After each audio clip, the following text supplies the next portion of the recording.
podcast é apresentado pelo Tecnoblog.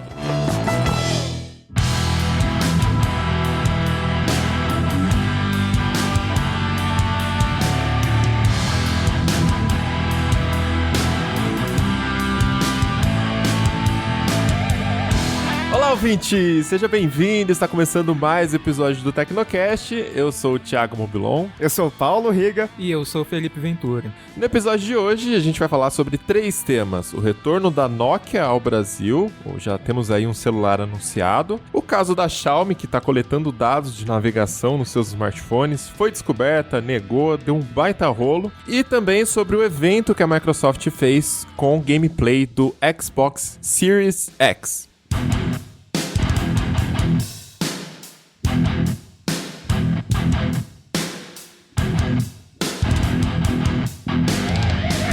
Começando o papo aqui sobre o retorno da Nokia ao Brasil. A Alecrim tá com a gente também, Alecrim. E aí, povo, beleza? Beleza. Então a Nokia anunciou o retorno ao Brasil. A gente tava esperando aí celulares de entrada e intermediários, mas o primeiro modelo foi de fato um de entrada fraquinho ali, né? É a categoria que mais vende, mas e aí, vocês acham que vai vender? Nossa, assim, se não vender esse, é difícil vender um mais caro que esse, né? Porque eles, é a estratégia meio Xiaomi Yogo Barra, aquela primeira vez que a Xiaomi veio, vamos tentar vender no mais barato que der e seja o que Deus quiser, né? Então, no meio dessa pandemia, as pessoas não têm tanto dinheiro também pra ficar gastando com celular, né? Então, até que, se você for pensar por essa ótica, faz sentido, né? Só que aí eu acho que esse celular tem que funcionar muito bem, porque como ele é um celular muito simples, se ficar na cara da pessoa que ele vai começar, sei lá, ficar lento rapidamente ou apresentar algum tipo de gargalo, vai causar uma má impressão, né? Como se fosse, entre aspas, um celular Nokia falsificado. Então, eu acho que essa estratégia tem o seu risco também. Até porque a gente tá falando de um aparelho que tem um chip de 2018, que é fraquinho ali, é o MediaTek Helio A22, né? Que é um quad-core. Ele seria mais ou menos comparável ali ao Snapdragon da série 400. Então, ou seja, ele é fraquinho, aí vem com 2 GB de RAM, que também não é grande coisa, ainda mais nos dias atuais. E talvez o que seja melhorzinho ali nele a tela, né, que é um painel LCD de 6,2 polegadas. Mas com esse hardware, cara, para ele começar a dar defeito, ou então lentidão, ou então ficar inconsistente com o passar do tempo, não é difícil. Então pode ser aí uma estratégia tiro no pé, não sei. Eu fico meio desconfiado disso. Eu acho que seria o caso da Nokia trazer pelo menos mais um aparelho. Esse que é bem básico e vai chamar atenção pelo preço, e um pouquinho melhor, mesmo que seja mais caro, de repente até chegando próximo ou passando um pouquinho de R$2.000, mas pelo menos para ter um equilíbrio nessa estratégia. Então, esse aparelho é o Nokia 2.3, pra gente já citar o nome aqui também. Preço sugerido de R$899, R$900 redondo. E ele vem para competir com Moto G8 Play e Samsung Galaxy A10. E aí, é isso que eu queria saber de vocês. Dá pau a pau com esses aparelhos? Ou vocês acham que a marca não vai ser suficiente para vender? Eu acho que um fator que alivia um pouco a barra da Nokia, da HMD Global, é o software que eles usam, que é o Android basicamente puro. Eu acho que eles não colocam nada ou nada demais no sistema, e eles têm atualização garantida, e eu não vejo muito relato, por exemplo, de bug, de atualização bugada de Android, porque tem isso, né? Tem fabricante que garante atualização do Android, mas a atualização chega e o celular fica inutilizável, sabe? Eu tive esse problema, sei lá, com o celular da Motorola, celular da Samsung da minha mãe, eu não deixo atualizar pro Android Pie, porque eu fico com medo de dar problema. Agora, com a Nokia já não é assim, né? E você tem mesmo aparelhos básicos do primeiro ano que a HMD Global começou a lançar celular Android, que demorou para receber, acho que o Android Pie, mas recebeu e funciona bem, sabe? Então eu tenho um pouco de confiança. E é o Nokia 2, né, que acabou recebendo a atualização, demorou um pouco, mas recebeu a atualização e funciona bem. Então eu tenho um pouco de fé no Nokia 2.3, que é mais ou menos o sucessor dele. Eu tô com o Nokia 2.3 na minha frente nesse exato momento. Ele é bonitão. Eles mandaram a versão verde água, meio azul, petróleo, assim, tá... Assim, ele é meio, assim, quadradão, né? Lembra um pouco o design da Nokia, que a gente conhecia. Não mexi muito nele, mas eu já dei uma fuçada em algumas coisas e, de fato, tem a questão do Android puro. A HMD focou bastante isso, né? Eu conversei com os diretores desenvolvedores que são os responsáveis por trazerem de volta a Nokia para o Brasil, são da HMD Global, que é uma empresa finlandesa também, formada por ex-funcionários da Nokia. Eles destacaram muito essa questão das atualizações, então são 2 anos de atualizações garantidas de versões de Android e 3 anos de correções mensais de segurança. Então já, para um aparelho de R$899, isso é bastante coisa. Se a gente lembrar que, por exemplo, a Motorola não garante mais, por exemplo, no Moto E. No Moto E, assim, a gente vende isso aí e talvez tenha, talvez não tenha, não posso fazer nada. Moto G geralmente tem uma atualização. Então, você lança com 2 pros geeks de plantão, até que pode ser bem interessante. Mas, ele é um aparelho básico. E aí eu fui dar uma fuçada, por exemplo, no aplicativo de câmera, aí eu toquei no obturador ali, deu uma travada, aí eu tirei uma foto de novo, deu uma engasgada pra processar a foto, sabe? Eu, tipo, Ué. tipo, não deveria ser assim, sabe? Devia ser um pouco mais, ter alguma coisa que... É uma coisa que pode ser otimizada via software no futuro, mas fica com aquele pé atrás, né? Mas, de fato, é um software bastante bem parecido com o Android do Google, né? O Android original, sem grandes modificações aí. Mas ele vai receber o Android 10 também, né? Vai receber o Android 10 e vai receber o Android 11. E aí vai lhe explicar o que é essa nova Nokia, né? Porque acho que muita gente que tá ouvindo o Tecnocast já passou essa terceira fase da Nokia, né? Porque a gente tinha a Nokia, né? Assim, a Nokia da Finlândia, o pessoal lá desenvolvendo os aparelhos e tal. Teve várias parcerias locais ao longo dessas últimas décadas aí. Depois ela foi comprada pela Microsoft, né? Durante um tempo continuaram usando a marca da Nokia, depois virou Microsoft Mobile e tiraram o logotipo da Nokia dos celulares. E agora tem o logotipo da Nokia, mas a empresa é a HMD Global. A gente publicou uma reportagem sobre o lançamento do Nokia 2.3 no Brasil e eles tentaram ressaltar a todo momento que, assim, é uma empresa pequena, é uma empresa diferente, mas são 600 funcionários, né? Se a gente pensar na Nokia, que era uma gigante e ainda atua no Brasil, né, com equipamentos de telecomunicações, é pequenininha, a HMD Global. Mas tem o mesmo sangue, né? Porque muitos altos executivos da Nokia Mobile foram para HMD Global. Inclusive, os dois, tinha um argentino e um brasileiro, os dois tinham 20 anos de Nokia, assim. Então, eles passaram por todas essas fases aí. Isso é importante, que tem muita gente falando que esqueçam essa Nokia, deixem a Nokia morrer em paz, essa Nokia não tem nada a ver com a Nokia que conhecemos, e não é bem isso, né? Dentro da empresa que está cuidando da marca Nokia, essa empresa é formada por ex-funcionários da Nokia também, então algum know-how eles têm, eu acho, né?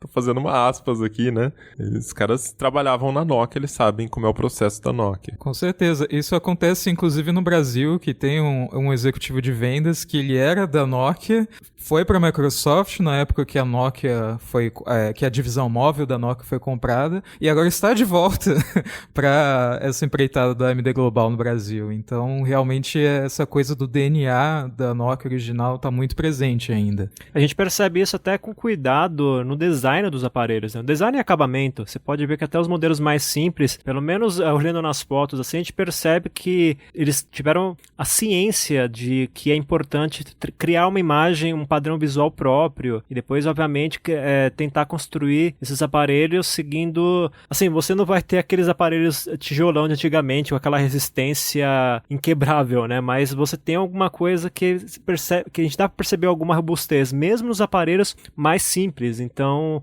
a gente, por aí, a gente consegue perceber que realmente, assim, não é a Nokia de antigamente, mas tem uma veia ali, sabe? Eles herdaram muita coisa da filosofia da Nokia antiga. Até porque a Nokia, ela chegou a ter 80% do mercado global, né? Uma coisa impensável hoje em dia, né? Se você pensar que a líder hoje é a Samsung, que tem 20%. Então, acho que a Nokia antiga não vai voltar. E fica claro isso na operação brasileira da HMD Global, né? Porque eles trouxeram o primeiro aparelho, que é o Nokia 2.3, mas toda a distribuição no varejo, e inclusive a rede de assistências técnicas, é feita pela Multilaser. E a gente entende porque a Multilaser é uma empresa que entende o mercado brasileiro. É a mesma coisa, por exemplo, da Xiaomi e da DL, a Positivo, que também fez algumas parcerias grandes, né, com a Anker, e a Huawei, que não deu certo, mas a Positivo também estava nessa. São empresas que estão em todo lugar.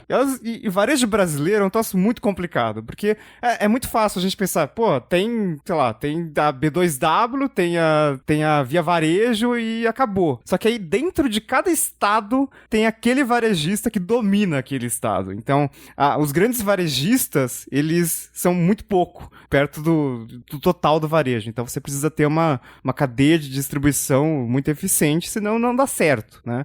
Então, acho que a Multilaser tem esse papel de tentar, né, distribuir melhor esses aparelhos. Mas, inicialmente, é uma estreia meio tímida, né? Porque a gente está falando de um aparelho que é vendido nas lojas da B2W, então Shoptime, Submarino Americanas e na Pernambucanas. Então ainda tá uma coisa pequena. Claro que eu não tava esperando que fosse uma coisa gigante, até porque todas as lojas estão fechadas. Então não dá pra ficar colocando loja de operadora, loja de varejo e tal, mas é uma estreia, sabe? Estamos chegando, botando o pezinho aqui na água, a gente vê se dá certo, depois a gente expande, vamos ver, né? O lançamento está dentro do planejamento, né? Eles falavam que iam começar no segundo trimestre de 2020, de fato. Estão começando agora no segundo trimestre. Mas a questão que fica também é o timing, né? Porque com a pandemia rolando, quarentena, lojas fechadas, é o melhor momento para uma marca que está tentando renascer, colocar o seu aparelho no mercado. Tudo bem que é um aparelho de entrada, num mercado emergente, numa categoria ali que tem outras grandes fabricantes que se dão muito bem, ou grandes, não sei, né, mas enfim, Motorola se dão muito bem nessa categoria, a própria Samsung também, mas enfim, esse timing tá um pouco difícil, né, até porque a gente fez um Tecnocast agora sobre a indústria de eletrônicos, onde o Vitor participou, nosso autor Vitor, e tinha ali uma entrevista com o CEO da Multilaser, onde ele comentava justamente isso, né, as previsões de queda de vendas eram grandes, ele projetava até 20% para o segundo semestre. No último episódio a gente falou também de uma queda de 10% na produção de smartphones no mundo todo. Então, um momento complicado para uma marca que está tentando voltar, né? Mas assim, eu acho que pelo menos eles não precisam acertar em cheio agora, talvez por causa da crise do coronavírus, né? Então, eles estando no Brasil, talvez já seja uma oportunidade deles aprenderem como funciona parte do mercado, que eles não vão ter o varejo físico, né? Mas vão entender parte do mercado, o que as pessoas estão procurando, como que as pessoas acham, se as pessoas estão dispostas a comprar a marca Nokia de novo. E vamos ver se no segundo semestre, né? Quando as lojas estiverem abertas, eu acho. Aí eles conseguirem ter um lançamento melhor, ou trazer um modelo melhor. Acho que sentir isso também, né? Sentir se a marca ainda tem poder aqui dentro. Porque assim, com os fãs de tecnologia, tem com certeza. Mas os fãs de tecnologia não vão comprar aparelho de R$899. É claro que a gente vai ver, esse é o preço sugerido, você vai acabar encontrando até mais barato. O Moto G8 Play mesmo, você encontra por 850, até menos em algumas promoções, mas assim, já são 6 anos, né, desde que a Nokia parou de vender produtos aqui no Brasil. O Riga colocou, inclusive, na matéria dele, né, o último modelo sendo o Lumia 930, sendo um high-end lá em 2014, maio de 2014, e um aparelho com 2 GB de RAM, né, olha aí, 6 anos atrás, e agora a Nokia voltando também com um aparelho de entrada que tem 2 GB de RAM hoje. Saudades, eu queria aquele laranja.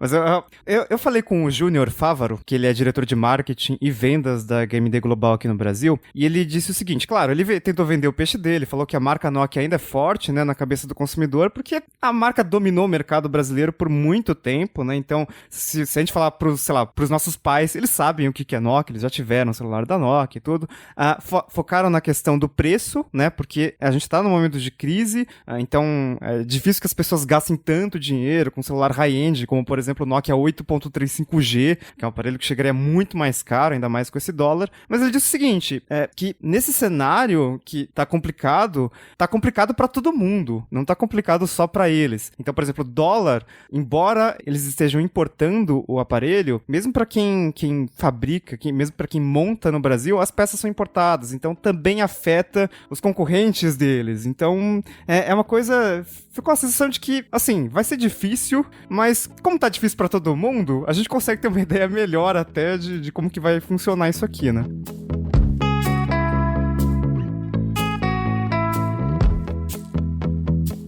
Agora, como fica a nomenclatura dessa nova Nokia dos aparelhos? Porque nos antigos a gente tinha ali sempre um número 930, 1020, né? E essa nova já chega com um aparelho chamado 2.3. O que significa isso, Riga?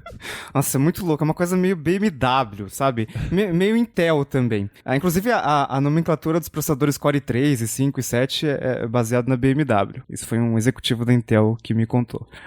Funciona assim. Quanto maior o número, quanto maior o primeiro número, maior a série do produto e, portanto, melhor ele tende a ser. Então, o Nokia 1 seria o mais básico e o Nokia 9 seria o top. E daí, depois do ponto, você tem as gerações. Então, primeiro, lógico, teve o Nokia 1, teve o Nokia 5, teve o Nokia 9, e daí depois você vai colocando o ponto como se fosse tipo uma versão de software pra falar que é a geração. Então, sei lá, o Nokia 2.2, ele é a segunda geração do Nokia 2. Aí depois o Nokia 2.3. Então já teve vários aparelhos antes de eles voltarem pro Brasil, né? Não é a grande novidade, já estão, né, acostumados a fazer smartphones aí. E tem várias séries disponíveis, já tem o Nokia 8.3, tem o Nokia 1.3, que é mais básico ainda, não chegou no Brasil por enquanto, tem o 5.3, esses são os aparelhos mais recentes dessa nova fase da Nokia nas mãos da HMD Global. O que acontece quando chegar no 2.9? Vira Cara, 3.0 ou 2.9S?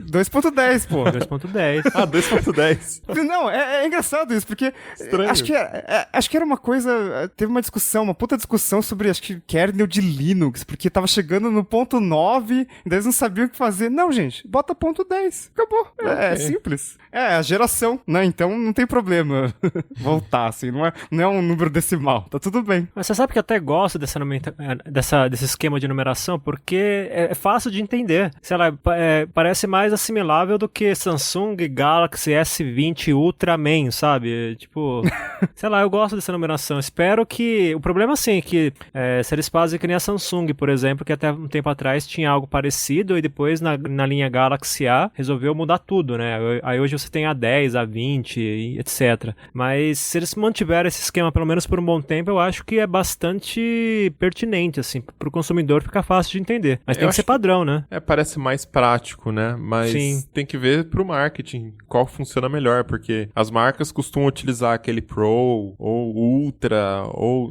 entende? É uma coisa pra marketing, né? Quando o usuário vai comprar, ele sente que aquilo é um produto premium. Mas por que é Pro? É melhorado? Por que é Ultra, né? Agora, Nokia 2.3. Mas eu acho que pra isso, quando é um produto que precisa de algum destaque maior, eles vão aplicar uma nomenclatura diferente. Por exemplo, a gente tem o Nokia Pure View, acho que é esse o nome, alguma coisa assim, que é aquele celular com várias câmeras. Acho que é. Sim, Nokia 9 Pure View. Isso daí. Quer dizer, então eu acho que quando for pra destacar alguma coisa ou colocar um aparelho como topo de linha, eu acho que eles vão colocar uma nomenclatura. Mas você vê que nesse exemplo aí é bem isso, né? Eles colocaram o Nokia 9, ou seja, mantiveram o esquema de numeração, e o Pure View, ou seja, ainda tem um padrão, né? Então se eles mantiverem esse esquema, eu acho que funciona bem. E é uma coisa meio nostalgia, né? Porque combina com a nomenclatura da Nokia lá atrás, né? Que tinha aqueles 4 dígitos, Exatamente. tinha algumas séries especiais, né? Nokia E, Nokia N, mas tipo, sei lá, tinha Nokia 1180, Nokia 2310, Nokia 5800, e alguns modelos eles colocavam esse nome de marketing depois, né? O Nokia 5800 Express Music. Tinha algumas coisas assim, né? Caraca. E esse esquema de numeração é antigo e sempre funcionou bem. Por exemplo, eu tô lembrando agora que o meu primeiro smartphone foi da Nokia e foi um Nokia E71. Quer dizer, tem uma letra ali, mas ainda é um esquema de numeração, porque depois teve o E72, assim por diante. Então, eu acho que é até favorável eles terem recriado esse esquema de numeração, porque remete à Nokia antiga. Então, acho que é uma boa ideia. Agora, uma coisa que me chama atenção é que as marcas, elas geralmente entram na América Latina e elas não começam pelo Brasil. E isso foi... eu fiquei com essa impressão justamente com a Huawei, né? A Huawei, eu fui numa apresentação deles numa CS em Las Vegas, e aí eles mostraram, né? Pô, a gente já tá vice-líder em todos esses países. Aí tinha lá, toda a América Latina pintada com Huawei. E o Brasil cinza, porque não tinha nada no Brasil. E era super estranho, né? E a HMD Global, ela também começou no México, né? Não começou no Brasil. Aliás, a sede da Huawei América Latina é no México e não é no Brasil. E fica uma coisa estranha, né? Tipo, o Brasil, ele é grande, né? A gente tem um público consumidor. E aí eu fiquei pensando por que demora tanto. E um dos motivos foi a questão da Anatel. Eu conversei com o Juan Olano, ele é colombiano, Fabiano, diretor de portfólio da HMD Global para as Américas, né? E ele comentou justamente sobre essa questão, essa dificuldade, essa peculiaridade que tem no Brasil. Inclusive tem um áudio, a gente pode até colocar aqui. No Brasil, a Anatel é muito estrita, precisa de muitos testes no país, precisa testar não só o aparelho, mas a bateria, o carregador, e são processos longos que demandam muito suporte e muita engenharia para poder conseguir ter a aprovação da Anatel. Acho que é bom para o consumidor, porque vai garantir que o produto tem a qualidade é muito boa. Mas para os fabricantes demanda mais tempo, basicamente. Em outros países da América Latina, por exemplo, não tem um processo como o do Anatel. Eles vão aceitar, por exemplo, certificações da Norte-América, como a FCC, dos Estados Unidos. Mas são países mais pequenos, que não têm a infraestrutura do Brasil, e talvez não temos investimento para ter os laboratórios para fazer os testes que tem a Anatel. Esses são os diferenciais. Então esse foi o Juan falando português, com certeza ele fala português melhor do que eu falo espanhol. Mas basicamente o que ele falou foi que existem vários processos, né? E um desses processos é a homologação na Anatel. A gente publicou uma notícia em outubro de 2019 falando que a Anatel zerou a taxa de homologação para fabricantes e para os usuários, né? Os usuários às vezes tinham que homologar drone, por exemplo, isso foi zerado. Mas tem uma questão muito importante para os fabricantes. O Juan falou de carregador, bateria, celular. Tem que ter o certificado de conformidade. E esse certificado de conformidade é emitido por alguns institutos, né, algumas empresas, alguns laboratórios que fazem esses testes para ver a questão da emissão de radiofrequências, ver se está de acordo com as regras da Anatel, com as regras brasileiras de radiofrequência, e isso custa caro. Então, eu já ouvi alguns números de dezenas de milhares de reais. Então, você imagina que existe uma barreira de entrada, que é justamente essa questão da homologação, e que nos nossos vizinhos não tem muito, né? Porque eles aceitam a FCC, né? Que é a Anatel americana, e já facilita. Inclusive, poderia ter isso no Brasil, né? Acho que deveria facilitar um pouco, porque assim, se ele cumpre as regras da FCC, ou que seja, da Comunidade Europeia, será que não cumpre as regras do Brasil? Então. É uma coisa meio global, né? Radiofrequência. É porque assim, tem o custo da homologação, né? O que você paga para a Anatel, o que você paga para os laboratórios, mas também tem o custo da burocracia, o tempo que você demora para entrar no mercado, tudo isso vai somando e depois com certeza se reflete no preço final do aparelho, né? Até porque tem um planejamento, são produtos importados, o dólar varia, enfim, cara, entra um emaranhado aí de coisas dentro de você começar uma operação em outro país, ainda mais num país como o Brasil, que é um país emergente, né? É um risco maior para quem tá entrando, para o investidor. Então eu realmente me pergunto se tem necessidade de tantos processos, né? Se não daria para, sei lá, mundialmente, já que a gente vive num mundo globalizado, você ter uma padronização, né?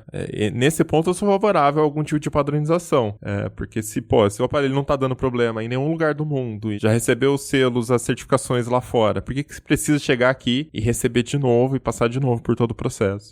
Vale até lembrar que tem um projeto de lei na Câmara dos Deputados, foi apresentado no ano passado, que quer facilitar a importação de equipamento de telecomunicações, então, não só celulares, como roteadores ou qualquer outro tipo, aceitando certificação de outras agências reguladoras como a FCC ou como da agência da União Europeia. Mas, por enquanto, o projeto está parado, né? Ele tá em uma comissão da Câmara desde fevereiro e, como a gente está no meio dessa crise do coronavírus, acho que não vai ter prioridade tão cedo. Mas a ideia de ter essa padronização, assim como você falou, é uma coisa que está podendo acontecer no Brasil. Alguém está correndo atrás.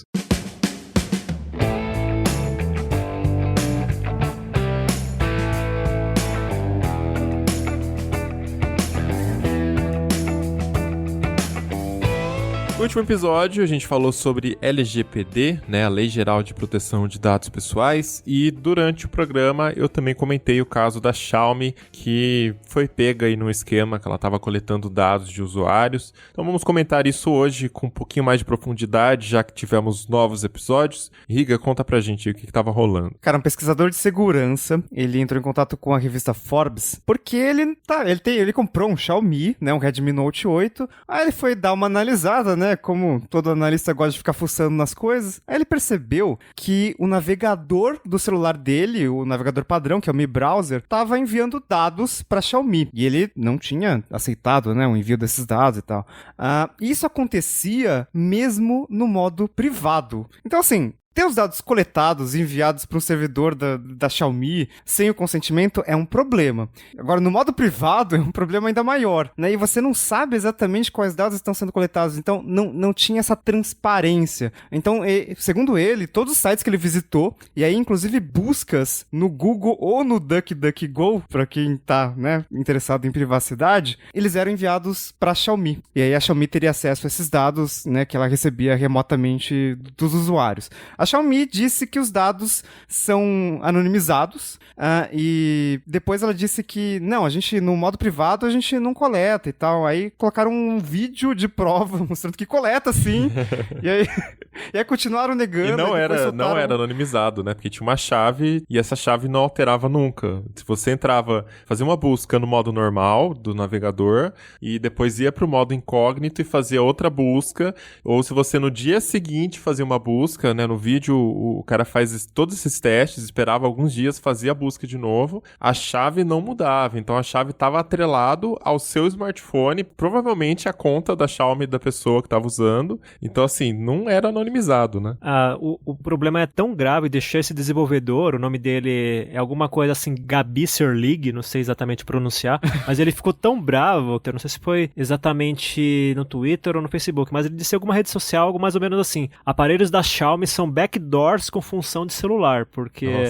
Sim. Porque eu imagino a raiva do cara, né? Porque e faz até sentido, porque eu lembro, por exemplo, de acho que 2018, a gente falando daquelas propagandas que a Xiaomi inseria nos aparelhos, no meio do sistema operacional, você entrava na área de configurações do aparelho e tinha um banner lá, quer dizer, uma coisa bem estranha. Ali não chegava a ser necessariamente uma invasão de privacidade, quer dizer, até era, mas assim, não chega a ser um negócio tão grave, mas mostra como a Xiaomi estava atirando para todos os lados, né? E aí é engraçado que teve gente, por exemplo, dizendo assim, olha, mas qual empresa não faz isso? O Google faz isso, o Facebook faz isso, mas aí não é normal aceitar isso, como as pessoas querem, né? Elas querem relativizar como se fosse uma coisa que faz parte de um sistema invencível, e não é bem assim, né? Porque, olha, numa dessas, nesse fluxo de dados, pode vazar uma informação importante sua, de repente, sei lá, até dados de cartão de crédito, e você não faz ideia de como isso vazou, e nesse fluxo aí que é desprotegido, porque no final das contas, que nem o Mobilon estava falando agora há pouco,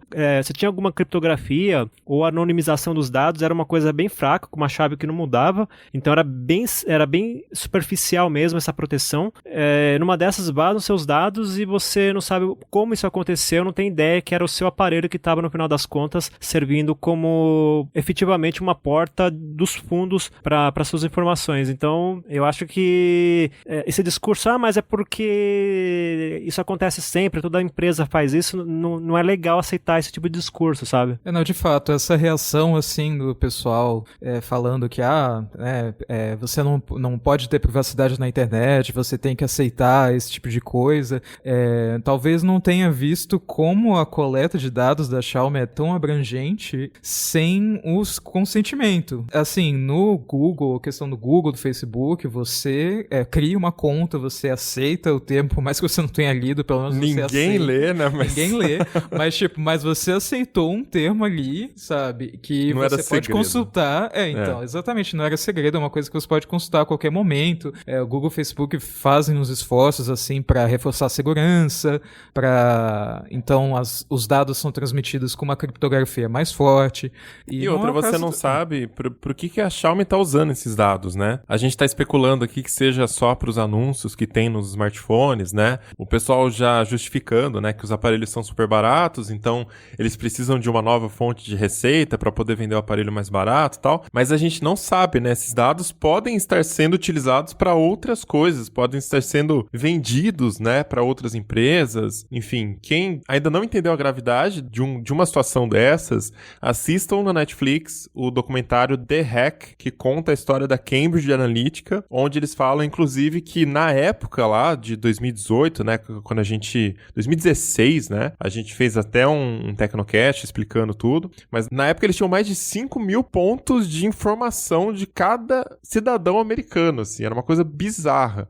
Então, mais de 5 mil coisas, tipo, não só quem você é, qual a sua idade, quem são seus amigos, do que você gosta. Imagina 5 mil coisas sobre você. A empresa tinha, isso só pegando alguns dados que ela conseguiu através de aplicativos ali que se conectavam dentro do Facebook. Então, agora imagina o seu smartphone com a proprietária, com a fabricante do smartphone, né, coletando ali informações suas que você nem sabe quais são e o que ela faz com isso, sabe? Então é gravíssimo, sim. E você vê que a Xiaomi negou qualquer uso negativo, prejudicial para os usuários, falou dessa anonimização dos dados que a gente já viu que é muito fácil de quebrar, e ela, para tentar abafar um pouco o caso, ela atualizou os 3 navegadores dela com um modo anônimo aprimorado, sem explicar tão bem assim o que é isso no aplicativo, mas no blog oficial eles falam que essa opção desativa a coleta de dados no modo de navegação anônima, né? Então, tipo, parece que você não tem escolha se você tá usando no modo normal, né? Tipo, ó, a gente vai ver, isso a gente vai ver, tá? De um jeito ou de outro. Não, sabe? Não se preocupem. A impressão que dá é que eles estão querendo só baixar um pouco a poeira, aí quando o assunto cai no esquecimento, eles voltam de novo, né? Porque foi uma reação tão, sei lá, tão artificial, tão fraca, assim, né? Que, não sei, dá a impressão que eles estão realmente, eles não ficaram irritados com a descoberta do problema, eles ficaram irritados com a necessidade de quebrar esse fluxo, né? Pelo menos essa é a impressão que eu tive. O que mais me preocupou foi, no primeiro momento, eles negarem que estavam fazendo isso, mesmo com o vídeo provando, sabe? Então, o vídeo tava claro lá, até um usuário leigo no assunto consegue entender o que estava acontecendo. E esse tipo de resposta não é, assim, sei lá, padrão da indústria. Por exemplo, a Avast foi pega coletando vários dados das pessoas que instalavam antivírus, tinha uma divisão para isso, que era a Jumpshot, e eles fecharam essa divisão da empresa depois que a bomba explodiu, depois que todo mundo ficou sabendo, sabe? E a reação da Xiaomi foi bem, bem menor, né? Eles tinham que ter feito mais ou menos, por exemplo, para pegar um exemplo recente, como o CEO da Zoom, que teve todo aquele escândalo de segurança, porque o aplicativo tinha várias brechas e tudo mais, e o cara foi lá, sem perder tempo, ele criou um post pedindo desculpas e prometendo soluções, e essas soluções estão vindo, estão a caminho, né? Cada atualização ali vai aparecendo mais recursos de segurança. Então, para uma empresa do porte da Xiaomi, que é uma das maiores fabricantes de celular do mundo, eu esperava algo nesse naipe. Eu também fiquei bastante incomodado com a reação das pessoas. Essa foi uma notícia que deu bastante audiência, né? E bastante reação nas redes sociais também, justamente com, mas não tenho nada a esconder, né? Justamente aquele argumento ruim que normalmente é usado. O Mobilon já deu esse exemplo da Cambridge Analytica. E assim, fica claro que as empresas têm que ser transparentes com relação à coleta e tratamento de dados. Para que vocês estão coletando esses dados? E se eu aceitei ou não, né? Tem que ter uma forma de desativar. E como que isso vai ser usado, né? Porque os dados são o novo petróleo, né? Isso é bastante falado. E eles podem ser usados de diferentes maneiras, pro bem e pro mal, inclusive contra você, né? Então, assim, é uma coisa bastante complicada. E aí eles lançaram essa atualização do navegador, que o Felipe comentou, e eu tava acompanhando o pesquisador, o Gabriel Sirlig, no Twitter, e ele tweetou um print da nova atualização desse navegador. E pelo menos na versão em inglês, tem meio que um erro que confunde as pessoas. Então, além da questão da Xiaomi ter respondido de uma forma meio indevida, essa questão da coleta de dados, no Mi Browser tem lá, modo anônimo aprimorado. Quando isso está ativado, significa que, pelo rótulo ali do menu, diz assim, melhorar melhorar sua experiência de usuário ao enviar dados agregados quando o modo privado estiver ligado. Ou seja, quando você ativa um modo anônimo aprimorado, você envia dados. É ao contrário do que deveria ser. Eu acho que a explicação é que tá errada. Meu Deus, gente. Olha, Então, se assim, a Xiaomi faz questão de manter esses fluxos de dados, mesmo que travestido aí, e dá uma desculpa bem rasa, é porque esses dados são muito importantes. Então, sei lá, a história tá bem estranha, continua estranha. E claro que essa é uma estratégia da Xiaomi para reduzir o custo do produto, né? Isso não é novidade, a gente não tá falando, nossa, descobrimos o fogo, até porque as versões antigas da MIUI, né, da interface da Xiaomi, eles tinham anúncios bem invasivos até na tela de configurações do aparelho, assim. E justamente com isso ela consegue diminuir um pouco o preço do hardware, né, o preço do produto físico, mas ela bota ali alguma coisa no software para tentar ganhar um pouco mais ali. Mas, de novo, tem que ser transparente, não pode ser de qualquer jeito, né? E muito menos tentando enganar o usuário com essa explicação, com essa atualização super sem sentido do navegador, né? Deixa eu só fazer uma correção aqui. Eu falei do documentário da Netflix, que é The Hack. Na verdade, o nome correto é The Great Hack, ou em português, Privacidade Hackeada. Recomendo fortemente assistirem ao documentário para entender mais da importância da gente se preocupar com a questão de dados, tá? A gente, até que cobre tecnologia, né? A gente tem uma visão aqui, porque a gente está vendo um certo lado, a parte técnica e tudo mais, mas é sempre interessante conhecer todas as consequências e todo o planejamento que foi feito em cima desses dados. Então, assistam The Great Hack, ou Privacidade Hackeada na Netflix.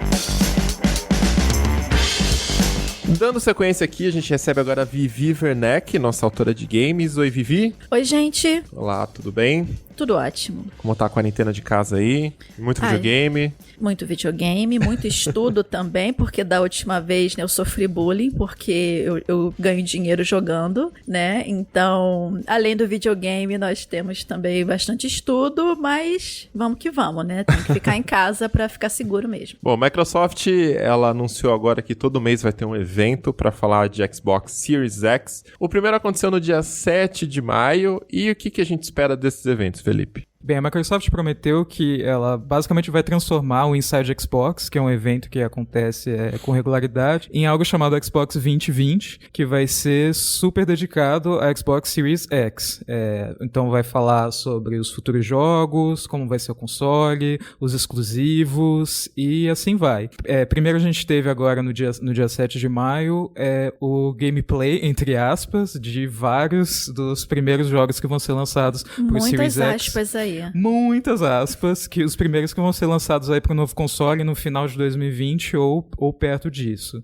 O que você achou, Vivi? Olha, então, foi criado um hype enorme em cima dessa live do Xbox, especialmente porque foi logo depois do anúncio do primeiro trailer do Assassin's Creed Valhalla, que já estava sendo muito esperado pelos fãs da franquia e tal, e foi anunciado que, em princípio, que o primeiro gameplay seria mostrado no Inside Xbox. Só que, um pouco antes do evento em si, acho que um dia antes, o próprio desenvolvedor do jogo falou que não era bem um gameplay tradicional, tipo, controle na mão e jogando, mas seria mais um insight dentro insight dentro é redundante, né? Mas, assim, seria um insight de como o jogo tava, né? Ambientação. Nossa, eu acho que é uma forma bem legal de falar de um gameplay que não é um gameplay. Exatamente. Né? Então, o que acontece? Você tenta colocar na cabeça do jogador que tá ali afoito, querendo ver como que o personagem tá se movimentando, como é que tá a interação com as coisas, e você me coloca mais cutscene. Legal, a gente sabe que vocês sabem editar vídeo, a gente já percebeu isso, mas agora a gente quer ver jogo, realmente. E não foi bem isso que aconteceu horrível, obviamente que o pessoal cai em cima, visualmente está lindo, mas assim, visualmente está lindo a cutscene, então não é o jogo realmente, né, nem um pré-alpha, ou um alpha, um beta. Então, pelo andar da carruagem, como o jogo vai ser lançado no final de 2020, o jogo não pode estar em pré-alpha, senão ele não vai ficar pronto até o fim do ano. Então, pelo menos uns 5 minutinhos, como foi a apresentação do God of War na E3, que eu só esqueci qual é o ano, mas que eles mostraram gameplay, assim, ao vivo, né, jogando 5 minutinhos que seja, já é alguma coisa pra dar aquele gostinho pro jogador. E outros jogos também só foram mostrados, assim, trailers, né, não teve gameplay, assim, sim. O máximo que teve um gameplay que você viu logo de cara foi do Bright Memory Infinite, que é um jogo assim meio futurista, um shooter, né, que inclusive ele já tem no Steam, que ele vai ser lançado também pro Series X, que você conseguia perceber que era um gameplay, por mais que fosse um gameplay dentro de um ambiente completamente seguro, sem erros, mas já era alguma coisa. E no mais foram basicamente trailers que foram apresentados, né, destaque aqui pro Vampire The Masquerade Bloodlines 2, que particularmente é um jogo que eu tô esperando muito. É um RPG que, mais uma vez, foi outro trailer que, assim, já tá na hora da Paradox começar a mostrar a que o jogo veio, porque, novamente, né, a gente já percebeu que você sabe editar trailer. Legal, bonito, me mostra o jogo, caramba. E você vê, teve alguns dos vídeos falavam que, foi renderizado com a engine do jogo. Ok, mostra como lindo, se joga. Exatamente. Pelo amor de Deus, sabe? Assim, teve algumas pessoas que, sei lá, deram uma explicação, assim, falando, ainda não é época de E3, a feira E3 seria em junho, então a Microsoft deve estar aguardando alguma coisa pra essa época. Mas eu fiquei, tipo, então não crie o hype. Se você não vai atingir o hype, não irrite gamers, sabe? É uma coisa que a Microsoft devia saber. Você lembra? 2013, sabe? É um pessoal complicado. Então, assim, se você não tem o pão pra vender, não anuncia que tem, né? Porque realmente fica complicado. Fala que é um evento que você vai mostrar os primeiros jogos que estão sendo desenvolvidos ou exclusivamente para a plataforma ou em parceria. Se bem que não é nem exclusivo, né? Esse Inside Xbox foi de estúdios parceiros. Eles ainda devem fazer um evento próprio só para mostrar os exclusivos do Xbox. O Hellblade 2, o série Halo, Gears of War. Então a gente tá esperando alguma coisa sobre isso. E o Battletoads também, né? O remake que tá prometido há séculos e até agora ninguém viu nada sobre isso, que é um beat'em up muito legal também da época do Super Nintendo, que eles vão revitalizar. Sim, porque agora virou a era do final de geração de console, né? Remakes aparecendo um atrás do outro, né? Teve Street of Rage 4, que inclusive tem review no Tecnoblog, e a gente tá aguardando agora o Battletoads também, né? Mas enfim, vamos ver o que a Microsoft vai mostrar de exclusivo logo para início da geração do Series X. A Microsoft prometeu que em julho eles vão fazer de novo o Inside Xbox focado só nos exclusivos do Xbox Game Studios, e aí eles falaram, bem, vai ser mensal, em maio vai ter isso, em julho vai ter isso. Junho ficou um mistério. Então eu acho que junho é que deve vir o que as pessoas estavam esperando esta semana, ou este mês, né? Mas não foi comunicado do jeito certo, né? Em junho podia vir, por exemplo, o preço, né, do Xbox Series X, quando que vai sair esse bendito finalmente, né? Né? Até porque junho normalmente é quando é realizada a E3, né? Então eles deveriam ter reservado esse mês pra alguma coisa mais chocante, né? Alguma coisa que a gente não sabe ainda, né? Talvez. Porque o pessoal da Sony, ele meio que tá segurando o PS5, né? Deve ser do tipo, vamos ver o que a Microsoft vai jogar de preço aí, pra ver como é que a gente pode tentar competir com isso, né? Porque já se sabe que ele vai sair um pouco mais caro do que foi o PS4 quando lançou, que já foi muito caro, né? Não sei se vocês lembram dos R$4.000 que custava o PS4 assim que ele foi lançado aqui no Brasil. E a Sony se explicando, falando, não, a gente quase não tá lucrando em cima disso, porque a gente tá pagando imposto e não sei o que, minha filha. Você imagina agora agora com o dólar, tipo, absurdo, tipo, eu não sei. R$6 quase. Pois é, R$6 agora que a gente tá gravando. Eu acho que, na verdade, hoje caiu um pouquinho, 5,72. Ah, então tá tudo bem. Eu queria lembrar, quando o PlayStation 4 foi lançado, com esse preço aí de R$4.000, a gente teve muitas notícias tentando chegar, né? Por que diabos ele chegou a esse preço? E aí, quando você vai pesquisar sobre essas notícias, tem lá, considerando o dólar atual a R$2,16, Verdade.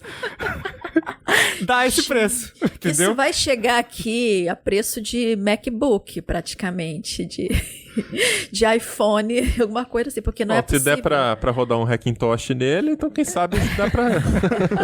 A Sony falou na época que era pra custar 4.250, eles estavam tomando prejuízo vendendo a 4.000. Poxa. Ah, mas isso é aquele drama inicial, Com né? certeza. Porque o videogame vende igual água até hoje, o PS4. Só que o que acontece, né? Aquela primeira leva de videogames, assim, os primeiros 6 meses de venda, o jogador que compra, eu tô inclusa nisso, dependendo do preço, você praticamente vira um beta tester da Sony ou da Microsoft, porque é ali, nesse escopo de tempo, que é onde vai dar todos os problemas possíveis e imagináveis. E aí, depois, eles vão lançar uma nova leva, já que não vai fritar tanto dentro do seu quarto, se ele não vai se implodir de tanto calor. Brasil, né? Rio de Janeiro. Não, aqui, Rio de Janeiro é a sucursal do inferno. Você não tá entendendo como é que é o calor aqui. Videogame, pra aguentar, é tenso. Você tem que ver, hoje vai fazer sol? Vai. Infelizmente, não posso jogar videogame. Só de madrugada, talvez.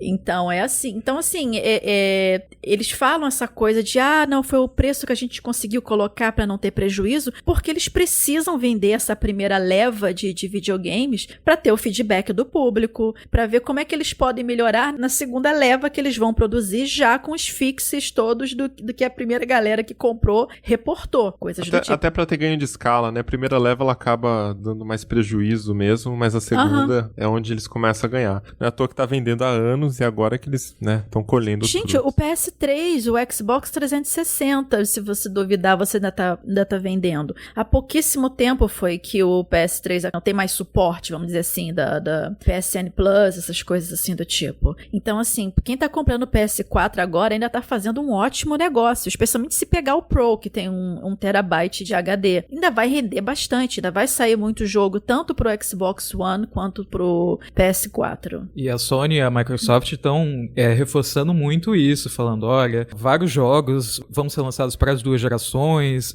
se você comprar o PS5, você vai conseguir rodar o jogo do PS4, se comprar o Series X, vai rodar o do Xbox One. Então eles estão fazendo a transação, dessa vez estão tentando fazer a transação um pouco mais suave do que antes, falou, não, você não vai jogar nada do que você jogava antes. A questão do Smart Delivery, né, que até alguns jogos que foram mostrados, né, nesse Inside Xbox tinha uma tagzinha no canto esquerdo da tela escrito Smart Delivery, ou seja, se você comprar esse jogo, no caso do Xbox, pro Xbox One, você vai ganhar um upgrade dele gratuito pro Series X. Então, assim, você não precisa comprar o jogo a segunda vez. O que me preocupa nesse caso é como é que eles vão fazer a migração de um save pro outro sem lascar com o seu progresso. Eu espero que isso não aconteça, porque se isso acontecer, eu vou ficar uma pessoa muito triste se eu estiver, por exemplo, jogando no PS5 e de repente eu pego o meu Monster Hunter World Iceborne e eu perco as minhas 800 horas de jogo. Vou ficar bastante chateada.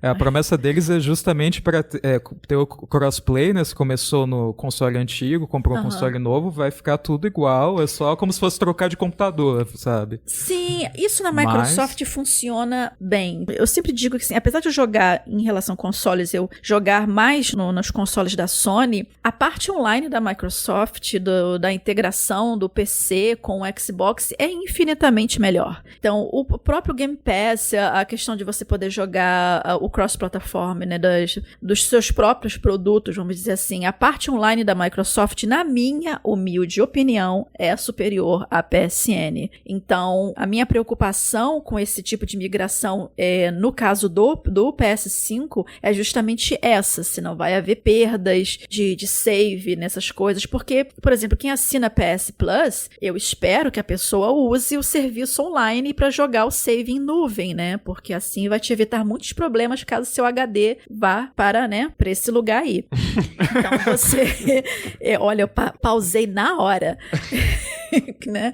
Então, assim, se você não faz um backup num HD externo, no que seja do seu save, ou se você não, caso você não tenha PSN Plus e fica contando só com HD que veio de fábrica no seu videogame, olha, você brinca com perigo. Não é muito recomendável. Mas, assim, jogando pra nuvem, pô, a PS Plus é uma assinatura só, você só vai trocar de plataforma no caso de videogame. Na minha cabeça, que não sou programadora nem nada relacionado a isso, não seria tão complexo assim migrar um save para o outro dentro do mesmo sistema ou um sistema parecido. Mas enfim, quem sou eu na fila do pão para falar sobre programação? Ninguém. Eu só espero que eles realmente não destruam com meu save. Então é isso, vamos chegando ao final de mais um episódio do Tecnocast. Se você quiser comentar esse episódio, vai lá no Twitter, #Tecnocast ou @Tecnocast, ou também manda pra gente um e-mail pra tecnocast@tecnoblog.net ou comenta lá na comunidade.tecnoblog.net. Se quiser continuar esse papo pelas redes sociais, em todas elas eu sou @Mupilon, @PauloRiga, @VenturaFelipe. Então é isso, a gente fica por aqui e voltamos com outro episódio na semana que vem. Até lá. Tchau. Falou!